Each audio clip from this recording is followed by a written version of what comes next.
வணக்கம் மக்களே, welcome to கதை போமா. ஸோ எனக்கு எங்கள் அக்கா கிட்டேருந்து ஒரு கால், என் ஃப்ரெண்ட்ஸ் கிட்டேருந்து ஒரு கால். என்னன்னா, நீ இதை ரிவ்யூ பண்ண போறியா? என்னது அப்படின்னா, நீ பிக் பாஸில் ரிவ்யூ பண்ணுறல, இதை ரிவ்யூ பண்ண போறியான்னு கேட்டாங்க. எதைன்னு கேட்டேன். உடனே என்ன சொன்னாங்க, செகண்ட் லவ் அப்படின்னாங்க. ஏன் என்ன ஆச்சுன்னா, தயவுசெய்து செகண்ட் லவ் மட்டும் தயவுசெய்து ரிவ்யூ பண்ணாதேன்னாங்க. நான் பாட்டு செவனேன்னு அரசியலும் அதுவும் இதுவும் பேசிக்கிட்டு இருந்தேங்க. இவங்க இப்படி சொல்லவே, அப்படி என்னதான் இருக்குது அந்த செகண்ட் லவ்வில், நான் பார்த்தே ஆகணும் அப்படின்னு சொல்லிட்டு போடுறா டிவியை ஆன் பண்ணுறா, ஜியோ ஹாட் ஸ்டாரை, போப்பா இதுக்கு என்னது இது செகண்ட் லவ் அப்படின்னு சொல்லிட்டு போட்டு பார்க்க ஆரம்பித்தேன். ஒரு பேசும்போது பூம்பர் ஆண்டி இல்லை கிரிஞ்சாக இருக்குது அப்படின்னு சொல்லி நான் கேள்விப்பட்டிருக்கேங்க. ரைட்டுங்களா? ஸோ பொதுவாக எல்லாரும் சொல்லுவாங்க, வயசானவங்கள தான் மோஸ்ட்லி இது சொல்லுவாங்கன்னு நினைக்கிறேன். ரைட்டுங்களா?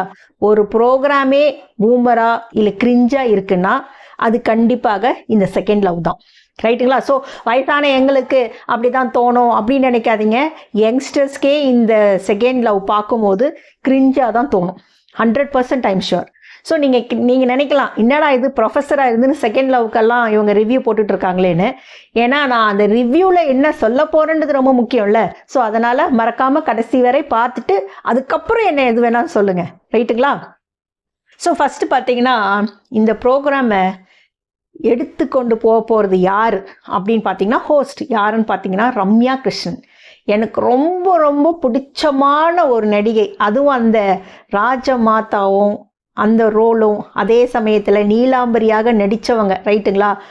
அப்படி நடித்தவங்களை எனக்கு இந்த ப்ரோக்ராமில் எனக்கு இதுவாக பார்க்குறதுக்கு, என்னது ஹோஸ்டாக பார்க்குறதுக்கு கொஞ்சம் ஒரு மாதிரி இருந்தது. பட் இருந்தாலும் அவங்க கொடுத்த பார்ட்டை அவங்க நல்லா செய்ய போகிறாங்க. கூட அது என்னது குப்பிடா, அது யாருன்னா ஸ்ருதிகாவும்.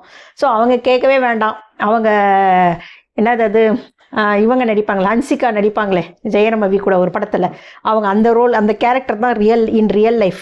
ரைட்டுங்களா?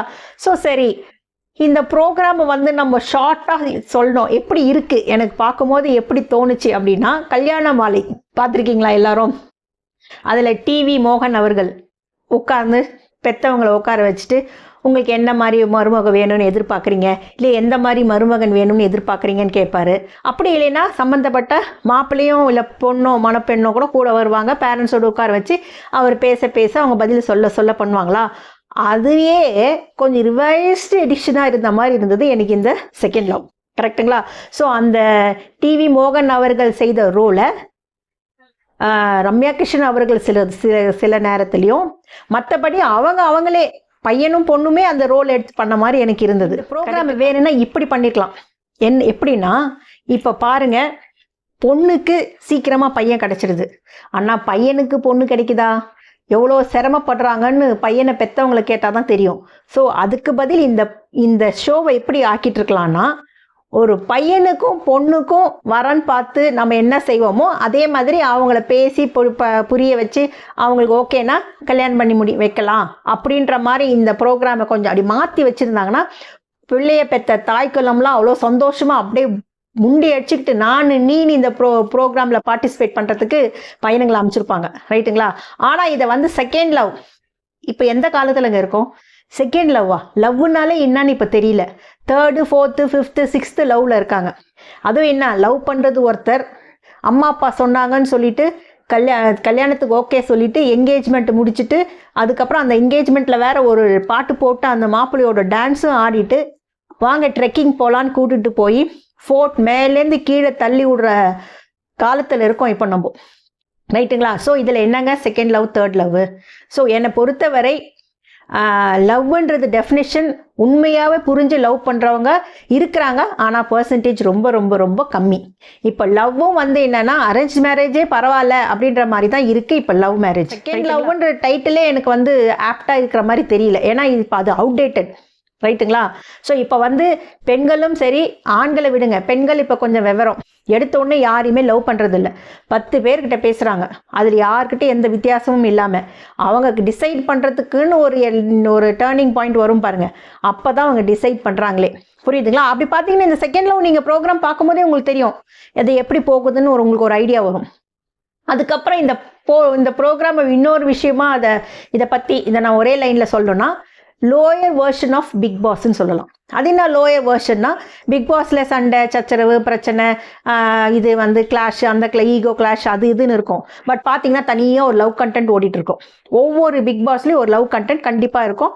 அதுக்கான சப்போர்ட்டர்ஸ் இருக்காங்க, அதை பார்க்கறதுக்குனே நிறைய ஆடியன்ஸ் இருக்காங்க. ஸோ அதனால் விஜய் டிவி யோசிச்சிருப்பாங்க போல், ஏன் இது நல்லா போதே, அப்போ ஏன் நம்ம இதை மட்டுமே எடுத்து தனியாக ஒரு ப்ரோக்ராமாக போட்டால் என்ன அப்படின்ட்டு பிக் பாஸ்லேருந்து அந்த லவ் கண்டென்ட்டை மட்டும் எடுத்து தனியாக போட்ட இந்த ஷோ தான் இந்த செகண்ட் லவ். பட் என்னென்னா எடுத்தோடனே லவ்னு காமிச்சா அது நல்லா இருக்காதுல்ல, அதனால பிரேக்கப் ஆனவங்க, டைவர்ஸ் ஆனவங்க, இந்த மாதிரி ஒரு விஷயத்தை வந்து கான்செப்டாக வச்சு அந்த மாதிரி இருக்கிறவங்கள உள்ளே விட்டு அவங்களுக்குள்ள ஒரு லவ் கான்செப்ட் கொண்டு வரதுக்கு தான் இந்த ப்ரோக்ராம்னு நினைக்கிறேன். ஆனால் சொல்கிறதுக்கே எனக்கு எப்படி வார்த்தை ஏதாவது தவறிட்டோம்னா அப்புறமா மாதர் சங்கம் அந்த சங்கம் என்னை வந்து பிடிச்சிருவாங்க. அதனால தான் எனக்கு எந்த வார்த்தையை சொல்லி இந்த ப்ரோக்ராம் எனக்கு விவரிக்கிறதுனே எனக்கு. அதே மாதிரி Azeem bigg boss title winner, அவர் 7th or 8th, I'm not sure, அவர் டைட்டில் வின்னரே, ரைட்டுங்களா? ஆனால் அவரை வந்து அவர் உள்ளேயும் அதே மாதிரி அடாவடியாக ஆட்டிடியூடாக வெட்டு ஒன்று துண்டு ரெண்டு தான் இருப்பார். ஆனாலும் அந்த சின்ன வயசு பசங்களுக்கு அவரை பிடிச்சது, யங்ஸ்டர்ஸ் ஆம்பல் பசங்களும் சரி பெண்களும் சரி, அது வந்து பிக் பாஸ் ஷோவே என்டையர்லி டிஃப்ரெண்ட். அது நீயாவே இருக்கணும் அப்படின்றது தான் அந்த ப்ரோக்ராம் கான்செப்டே. ஆனால் பிக் பாஸில் ஒரு விஷயம் என்னென்னா, அதில் எல்லாரும் எப்படி இருந்தாலும் உள்ளே வந்து வேறு வழியில் கப் வின் பண்ணணும்னு சொல்லிட்டு தன்னை தானே அவங்க மாற்றிக்க ட்ரை பண்ணுறாங்களா இல்லை நடிக்கிறாங்களான்னு தெரியாது. அட்லீஸ்ட் அந்த ஒரு 100 நாளாவது அவங்க கொஞ்சம் மாறி இருக்காங்களே அப்படின்னு நினச்சி மைண்ட் செட்டில் அந்த பிக் பாஸ் ப்ரோக்ராமை நம்ம அக்செப்ட் பண்ணிக்கிட்டோம். ஆனால் இந்த செகண்ட் லவ் நம்மளை அந்த மாதிரி அக்செப்ட் பண்ணிக்க வைக்கல. அதே மாதிரி இந்த அசீமை பற்றி நான் சொல்லணும்னா, பாவம் அவருங்க, விட்டுருங்க அவரை. அவர் வந்து கொஞ்சம் அக்ரெசிவான பர்சன், கோவத்தை எதுவுமே மனசில் வச்சுக்க மாட்டார். அவர் எத்தனை தடவை ப்ரோக்ராமில் கொண்டு வந்து அவர் அக்ரெசிவான பர்சன் சொல்லி எத்தனை தடவை அவர் காமிப்பீங்க? பாவம், அவருக்குன்னு ஒரு லைஃப் ஒரு ஃப்யூச்சர் இருக்குல்ல. விஜய் டிவி தயவுசெய்து அவர்கள் அசீம் அவரை விட்டுருங்க பாவம். அதுக்கு பிறகு வந்து சினிமா மூவிஸே எடுத்துக்கோங்க. தமிழ்நாட்டில் நம்ம எடுக்கிற படம் அதனுடைய கதை, மெயின் தீம். அதே மாதிரி ஹிந்தி படத்தில் அவங்க எடுக்கிற கதை அதனுடைய தீம். அதே மாதிரி மலையாளம், தெலுங்கு எல்லா படத்துலையுமே பார்த்தீங்கன்னா அவங்க அந்தந்த ஸ்டேட்டுக்கான கலவை தான் இருக்கும், ரைட்டுங்களா? ஸோ நம்ம வந்து ஹிந்தியில் நடிக்கிற மாதிரியோ இல்லை அந்த மாதிரி காஸ்டியூம் வச்சோ அந்த மாதிரி கதை வச்சோ தமிழில் எடுத்தால் போகாது. அதே மாதிரி தமிழில் எப்படி நடிக்கிறாங்களோ அந்த மாதிரி காஸ்டியூம் அந்த மாதிரி வச்சு ஹிந்தியில் எடுத்தாங்கன்னா போகாது. ஏன்னா நான் என்ன சொல்ல வரேன்னா, தமிழுக்குன்னு ஒரு கல்ச்சர் இருக்குது, தமிழுக்குன்னு ஒரு விருப்பம் இருக்குது, தமிழுக்குன்னு ஒரு ஸ்டைல் இருக்குது, ரைட்டுங்களா? ஸோ அது வந்து இந்த செகண்ட் லவ்வில் அக்செப்ட் பண்ணிக்க மாட்டாங்க அவ்வளோ சீக்கிரத்தில் யாரும் நினைக்கிறேன். நான் சொல்கிற வரது உங்களுக்கு புரியுதா? நான் ஒரு மாதிரி சொல்கிறேன்னு நினைக்கிறேன், பட் நான் சொல்கிறது உங்களுக்கு புரிஞ்சிருக்கும். அதே மாதிரி தான் பார்ட்டிசிபென்ட்ஸ். இந்த ப்ரோக்ராமே என்னென்னா 6 கேர்ள்ஸு 6 பாய்ஸ். அவங்க 6 எல்லாருமே வந்து டைவர்ஸ் ஆனவங்க, பிரேக்கப் ஆனவங்க, இப்படி எல்லாருமா சேர்ந்து உள்ளே இருக்கிறாங்க. அவங்களுக்குள்ள பேசி பழகி அவங்களுக்குள்ள வந்து மாற்றங்கள் அந்த மாதிரி பேசி அந்த மாதிரி புரிஞ்சுக்கிட்டு அவங்களுக்குள்ள ஒரு லவ் வந்து கடைசியில் வெளியில் போகும்போது ஜோடியாக போக போகிறாங்க. ஸோ இதை சொல்கிறதே ஒரு மாதிரி இருக்குல்ல, ரைட்டா? ஸோ நான் வந்து நல்லதே பேசுவோம், நல்லதாக பேசுவோம், நல்லது மட்டுமே பேசுவோம் அப்படின்றது தான் என்னுடைய சேனலுடைய கேப்ஷன். அதனால் நான் சொல்ல வர்றதை உங்களுக்கு நான் ஒரு வேறு மாதிரி டீசெண்டாக அழகாக சொல்லியிருக்கேன். இந்த நான் சொல்ல வந்தது உங்களுக்கு புரிஞ்சிருக்குன்னு நினைக்கிறேன். ஸோ இதில் பார்த்தீங்கன்னா இவர் தேஜஸ்ன்னு ஒன்று இருக்கார், தேஜஸ். அதுக்கு பிறகு யார் சொல்லலாம்? தேஜஸ் மட்டும்தான் எனக்கு தெரிஞ்சு அவர் தான் பேர் ஆயிட்டார் நேஹா கூட நினைக்கிறேன், ரைட்டுங்களா? பட் அவர் வந்து யூஎஸில் பிறந்து வளர்ந்ததுனால அவருடைய அசட் மட்டும் இல்லை, அவருடைய பேச்சு இதுக்கு மட்டும் இல்லை, அவருடைய நட உணபாவனை பேசுறது, அவங்க கூட மற்றவங்ககிட்ட பழகிறதே அவர் அந்த யூஎஸ் ஸ்டைலில் தான் பண்ணுறாரு. ஸோ அது நமக்கு கொஞ்சம், ஏன்னா பிக் பாஸ்லேயே நம்ம அதெல்லாம் பண்ணால் நம்மளுக்கு பிடிக்காது, கரெக்டுங்களா? ஸோ அந்த மாதிரி. ஆனால் அவர் வந்து ஒரு பேரா ஆகிட்டார். ஆனால் அவரும் கிளவர், 2 ட்ரை பண்ணார், அதில் 1 ஒர்க் அவுட் ஆகலைன்ற மாதிரி தெரிஞ்சோடனே எதுக்கும் இவரும் சரி வேக்கையா அவர் வந்து அவர் பேர் என்னன்னு தெரியலமா, அது யாருமே வரல. அவரும் பாருங்க மோனிஷா கூட பேசிட்டு இருந்தார். ஆனால் அவர் பிரியாங்கா தான். பிரியாங்காவுக்கு எனக்கு பார்க்கும்போதே பிரியாங்காவுக்கு எனக்கு வேக்கேவா, அவர் ஆரம்பத்திலே அவங்களுக்கு அவங்க மேலே ஒரு என்ன இருந்தது? லவ் இருந்ததுன்னு நினைக்கிறேன். பட் அவங்க மோனிஷாவோட ஒரு பேர் ஆயிட்டதுனால அவங்க அதை என்ன பண்றதுன்னு தெரியாம அப்படி இப்படி அப்படின்னு பேசிட்டு இருந்தாங்க. ஸோ அவர் பாருங்க மோனிஷா வச்சுட்டு இருந்தாரு. பட் பிரியங்காவையும் ட்ரை பண்ணலாம். அப்படி சப்போஸ் பிரியங்கா என்னோன்னு சொல்லிட்டா நம்ம திருப்பியும் மோனிஷா கிட்ட வர முடியாதே. இதுக்கு பேரு லவ்வுங்களா? அது எப்படிங்க 10 பேர் 5 பேர்கிட்ட பார்த்துட்டு பழகிட்டு பேசிட்டு பண்ணா அதுக்கு நீங்கள் அரேஞ்ச் மேரேஜ் பண்ணிட்டு போங்களேன். எங்கள் என்கேஜ்மெண்ட் முடிஞ்சிடும். கல்யாணத்துக்குள்ளே அந்த என்கேஜ்மெண்ட் கேப்பில் நீங்கள் அழகாக பேசலாம், பழகலாம், புரிஞ்சிக்கலாம், எதுவாக இருந்தாலும் அண்டர்ஸ்டாண்ட் பண்ணிக்கலாம். பட் எப்படி இருந்தாலும் கல்யாணம் ஆக போகுது. ஆனால் பாருங்கள், என்கேஜ்மெண்ட் முடிஞ்ச பிறகு கூட ஒத்து வரலன்னு சொல்லிட்டு கேன்சல் ஆகுறது எத்தனையோ இருக்குது. ரைட்டுங்களா? அப்போ எதுக்கு நீங்கள் லவ் பண்ணணும்? லவ்ன்றதுன்னே பார்த்தோன்னே கண்டதே காதல்னா அது நல்லா இருக்காது. கரெக்டு. பட் ஆனாலும் நம்ம இப்படி உள்ளே உட்காந்துட்டு ஒரு 5 பேர்கிட்ட பேசி பேசி பேசி நமக்கு யார் செட் ஆகுதுன்னு பார்த்தா அப்ப அதுக்கு பேரண்ட்ஸ் கிட்டே விட்டு போங்க. அவங்களே ஒரு அரேஞ்ச் மேரேஜ் பண்ணி வைக்க போறாங்க.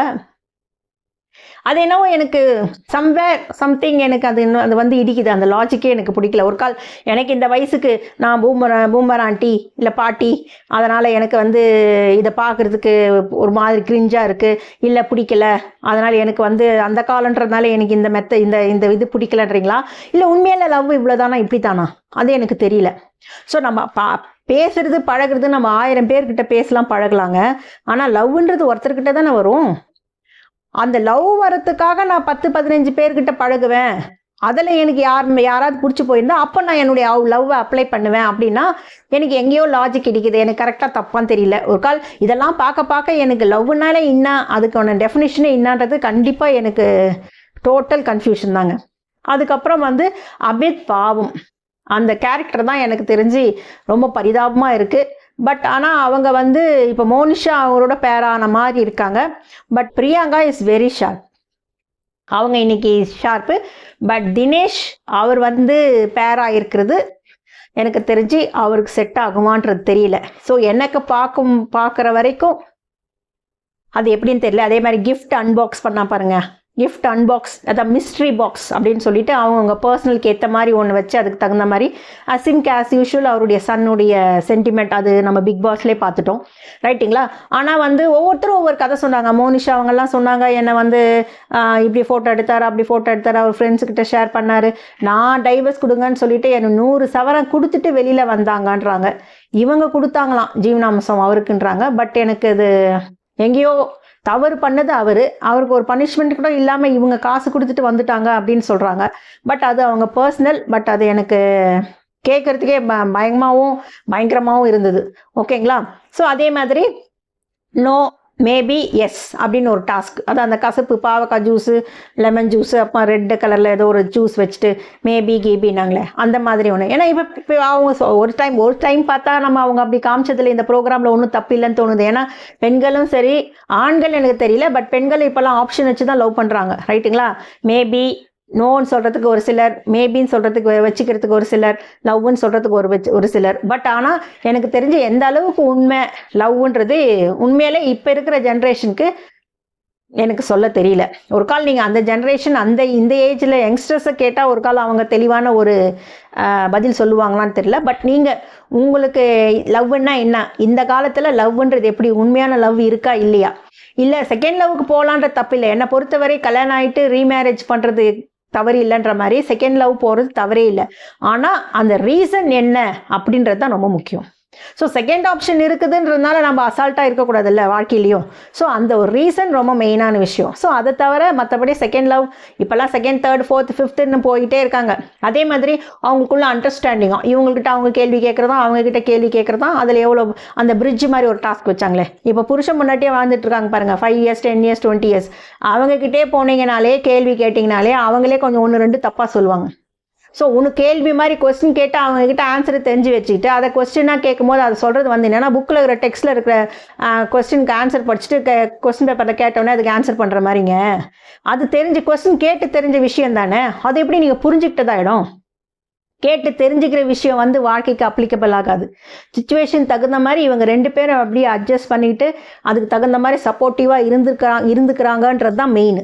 ஸோ அதை நீங்கள் கண்டிப்பாக எங்கேயுமே ஒரு ரூமில் லாக் பண்ணியோ இல்லை அவங்கள வாழ வச்சுட்டோ அதை பார்க்கவே முடியாது. அது நடைமுறைக்கு போக போக தான் அது தெரியும். ரைட்டுங்களா? ஸோ அவங்களே சொல்லிட்டான் பாருங்கள், அசிமும் ஈடனும் தான் சண்டை போட்டுக்கிட்டது. பட் இந்த டாஸ்கில், அந்த மேஸ் டாஸ்கில் அவங்க தான் வின் பண்ணாங்க. அப்போ என்ன அர்த்தம்? அவங்க வந்து மேட் ஃபார் ஈச் அதரா இல்லையே, சண்டை போட்டவங்க தானே அவங்க. அதே ஒன்றாவே சுற்றிட்டு இருந்தவங்களாம் இந்த டாஸ்கில் ரொம்ப ஒன்றுமே இல்லாமல் ஒன்றுமே பாயிண்ட்ஸே எடுக்காமல் ரொம்ப கேவலமாக தோத்தாங்க. கரெக்டுங்களா? ஸோ அதனால் எனக்கு தெரியல. அதே மாதிரி இடனும் அசீமும் அப்படி சண்டை போட்டாங்க. அவர் நடிக்கிறாரு, நாங்கள் இவங்க மாற்றி மாற்றி மாற்றி சண்டை போட்டு கடைசியில் பேர் ஆகும்போது நாங்கள் 2 பேரும் பேர் ஆகிக்கிறோம், இன்னும் அப்ஜெக்ஷன் அப்படின்னு சொல்லிட்டு இருந்தாங்க. அது என்னன்னு தெரியும். அதே மாதிரி மொபைல் சேட்டு, அந்த மொபைல் சேட் பார்க்கும்போது இப்போ இருக்கிற யங்ஸ்டர்ஸ்க்கு செம டென்ஷன் ஆகிட்டு இருக்கும். ஸோ இந்த மாதிரி எங்கடா செய்ய விட்றாங்க, செய்ய விட்டால் நல்லா தான் இருக்குமே அப்படின்னு மாற்றி மாற்றி சேட் பண்ணிக்குவாங்களாம், பேசிக்குவாங்களாம். அது என்னவோ கிரிஞ்சாக இருக்குங்க. ஒரு கால் இப்படி தான் போயிட்டுருக்கா லவ், ரைட்? அதனால தாங்க லவ் ஃபெயிலியர் ஆகுது, ரைட்டுங்களா? ஸோ லவ் ஃபெயிலியர் ஆகுது. லவ் பண்ணி கல்யாணம் பண்ணிக்கிட்டாலும் அதுக்கு பிறகு வர லைஃப்பும் ஃபெயிலியர் ஆகுது. அதுக்காக அரேஞ்ச் மேரேஜ் ஆல்வேஸ் சக்ஸஸ்ன்னு நான் சொல்ல வரல. அரேஞ்ச் மேரேஜில் ஏதாவது பின்னாடி எந்த ப்ராப்ளம் வந்தாலும் பேரண்ட்ஸ் சைட் சப்போர்ட் இருக்கும். பட் லவ் மேரேஜில் I don't know how far parents சைடில் சப்போர்ட் இருக்குன்னு சொல்ல முடியாது, ரைட்டுங்களா? காதல் விருந்தான், காதல் விருந்துன்னு சொல்லிட்டு ஆம்பளை பசங்க சமைச்சு பொண்ணுங்களுக்கு போட்டாங்க, அவங்க சாப்பிட்டாங்க. இதுதான் காதல் விருந்து. ஆனால் அவர் பாருங்கள், வேக்கே வந்து செய்தது என்ன மோனிஷாக்குன்னு சொல்கிறாரு, டைலாக் பேசுறதெல்லாம் மோனிஷா மோனிஷான்னு பேசுகிறாரு எதிரில். ஆனால் பார்த்தீங்கன்னா அவர் சைடில் வந்து பிரியாங்கா கிட்டையும் பேசிகிட்டு இருக்காரு. பிரியாங்காக்கும் வேக்கே மேலே லவ் பண்ணணும்னு ஒரு கண்டென்ட் இருக்குது. இருந்தாலும் ஃப்ரெண்டாக இருக்கிறதுனால அவள் எப்படி பண்ணலான்ற மாதிரி தயங்குறாளா, இல்லை அவர் என்ன மனசில் வச்சுட்டு என்ன பண்ணுறாரு, இல்லை பிரியாங்கா வானோன்னு சொல்லிட்டா எப்படி நம்ம மோனிஷா கிட்ட பின்னாடி திரும்பி வர முடியும் அப்படின்ட்டு யோசிக்கிறாரா, அது என்னன்னே தெரியல. ட்ரையாங்கிள் லவ் ஸ்டோரின்னு நான் கேள்விப்பட்டிருக்கேன். இது எக்ஸகன் பென்டகன் அப்படின்னு போகும் போலுது இந்த வீட்டுக்குள்ளே.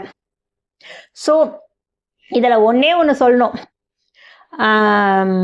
லவ்ன்றது வந்து உண்மையான லவ்வே கிடையாதுங்க. 3-4 பேருக்கு ட்ரை பண்ணுறாங்க, எல்லாரையும் ஹோல்டில் வச்சுருக்காங்க. கடைசியில் யார் நம்மளுக்கு ஓகே சொல்கிறாங்க, நம்மளுக்கு பிடிச்சி போய் கரெக்டாக யார் ஓகே சொல்கிறாங்களோ அவங்கள ஓகே பண்ணிக்கிறாங்க. ஸோ இதுதான் லவ்வா? எஸ், ஒருத்தரே லவ் பண்ணணும் அப்படின்னு சொன்னா கூட அவங்க நோன்னு சொல்லிட்டா கூட அதை ஜென்டலாக அதை அக்செப்ட் பண்ணி அரேஞ்ச் மேரேஜுக்கு அதுக்கப்புறம் போகலாம். இல்லைன்னா உங்களுக்கு அதே மாதிரி இன்னொருத்தர் மேலே ஒரு லவ் வந்தது அப்படின்னா அப்படி பண்ணலாம். பட் அட் அ டைமில் 5-6 பேரை ட்ரை பண்ணிவிட்டு அதில் யார் நம்மளுக்கு ஓகே சொல்கிறாங்கன்னு பார்த்துட்டு எல்லாரையும் ஹோல்டில் வச்சு கடைசியில் யார் நம்மளுக்கு ஓகே சொல்கிறாங்களோ அவங்ககிட்ட டிக் பண்ணிவிட்டு நம்ம லவ் பண்ணுறதுன்றது எனக்கு தெரிஞ்சு அது வந்து ஒரு சுயநலமான ஒரு லவ்வாக இருக்குது. எனக்கு அதை எப்படி சொல்கிறதுனே விவரிக்கவே தெரியல. ஒரு கால் அதான் லவ்வா? எனக்கு சத்தியமாக தெரியலங்க. உங்களுக்கு லவ்வை பற்றி என்னன்னு தெரியுதோ அதை நீங்கள் தயவுசெய்து கமெண்ட் பண்ணுங்கள். என்னடா இந்த வயசில் இந்த கண்டென்ட் நம்மளுக்கு தேவையா அப்படின்னு நீங்கள் யோசிக்கலாம்.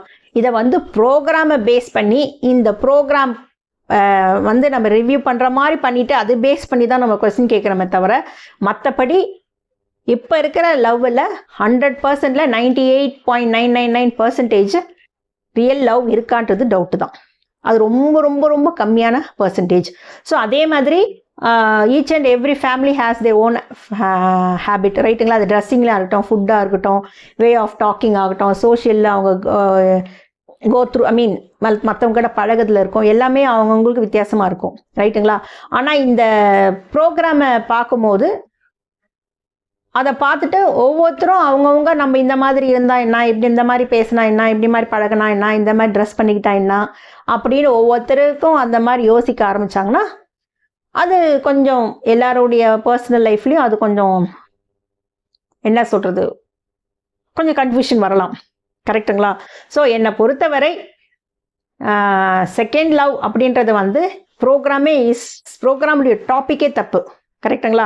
ஸோ இது வந்து ரொம்ப கிரிஞ்சாக தான் இருக்கே தவிர இதில் வந்து என்டர்டெயின் பண்ணுற மாதிரி ஒன்றுமே இல்லை. அது என்னது ஒரு 4 பேர் 6 பேர் 12 பேரை ஒரு ரூமில் ஒரு இதில் போட்டுட்டு வில்லாவில் போட்டுட்டு அவங்களுக்கு லவ் வர வைக்கிறாங்களாம். அது வெளில வரும்போது அவங்க பேராக வருவாங்களாம் அப்படின்றதெல்லாம் ஆக்சுவலாக நான் எபிசோட் 9 தான், அதுவும் அந்த 9ஏ ரொம்ப திக்கி திணறி ஃபாஸ்ட் ஃபார்வர்ட் பண்ணி அப்படி இப்படின்னு சொல்லி தான் பார்த்தேன். ஏன்னா அதை ரிவ்யூ பண்ணுங்கன்னு என்னை ரிக்வெஸ்ட் பண்ணாங்க. சரி, அதை பற்றி நான் சும்மா ஒரு லைனாக பேசலாம் லைவ் ஸ்ட்ரீமில் நினச்சேன். பட் அதை ஒரு வீடியோவே போடுங்க பார்க்கலாம் அப்படின்னு சொன்னதுனால தான் நான் இதை கொஞ்சம் வேகமாக அதை சிலதெல்லாம் பார்த்துட்டு வந்து உங்ககிட்ட பேசுகிறேன். பட் எனக்கு தெரிஞ்சு நமக்குன்னு ஒரு கல்ச்சர் இருக்குது, ரைட்டா? ஸோ நான் நான் இது யாராக இருந்தாலும் சேனல் என்னுடைய சேனலாக இருந்தாலும் எப்படி இருந்தாலும் நான் பை ப்ரொஃபஷன் நான் வந்து ஒரு ப்ரொஃபஸர், ரைட்டுங்களா? அப்படி இருக்கும்போது லவ் பண்ணுறது தப்பு இல்லை. நான் என் ஸ்டூடெண்ட்ஸ் கிட்ட சொல்கிறது வந்து எந்த வயசில் அந்த லவ் வருதுன்றது ரொம்ப முக்கியம், ரைட்டுங்களா? அதே மாதிரி அந்த லவ்வை எப்படி நீங்கள் டேக் ஃபார்வர்ட் பண்ணுறீங்கன்றதும் ரொம்ப முக்கியம். பட் என்னை பொறுத்தவரை ஒரு சாய்ஸ் வச்சோ இல்லை கண்டிப்பாக லவ் பண்ணணுமோ அப்படின்ற மாதிரி நெசசிட்டி இந்த உலகத்தில் கிடையாது. ஸோ லவ் ஃபெயிலியர்ன்றதும் அரேஞ்ச் மேரேஜ்லேயும் சரி லவ் மேரேஜ்லேயும் சரி ஒரே ஒரு காமன் கான்செப்ட் என்ன அப்படின்னா புரிதல் ரொம்ப முக்கியம். அது இருந்தாலே போதும். அது அரேஞ்ச் மேரேஜாக இருந்தாலும் சரி லவ் மேரேஜாக இருந்தாலும் சரி. ஓகே, நான் சொன்னது உங்களுக்கு ஏதோ கொஞ்சம் புரிஞ்சிருக்கும்னு நினைக்கிறேன். மறக்காமல் லைக் பண்ணுங்கள், ஷேர் பண்ணுங்கள், சப்ஸ்கிரைப் பண்ணுங்கள். டேக் கேர், பாய்.